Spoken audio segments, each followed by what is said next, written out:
Cienītā priekšsēdētājas kundze, godātie kolēģi, cienītās kolēģis.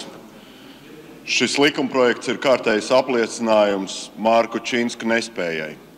Nespējai vadīt valsti, nespējai vadīt valdību, nespējai pieņemt darbā augstas valsts amatpersonas. Jau 2 mēnešus atpakaļ Saeimai būtu bijis jānobalso par jauno korupcijas novēršanas apkarošanas biroja priekšnieku. Bet šodien mēs no valdības esam saņēmuši likumprojektu, kurā mums tagad ir nepieciešams mainīt nosacījumus, kādam jābūt kanāla priekšniekam. Zinat ko? Jūs nespējāt izvēlēties valsts ieņēmumu dienestu vadītāju, jūs nespējat izvēlēties knābu vadītāju. Tas ir ļoti, ļoti liels apliecinājums tam, ka jūs nespējat vadīt valdību, dārgie zaļie zemnieki.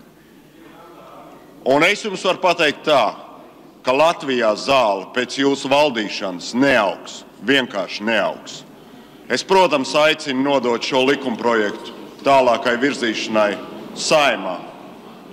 Bet zinat ko? Jūsu atbilstība valsts pārvaldei un pārvaldībai ir precīzi 0. Paldies!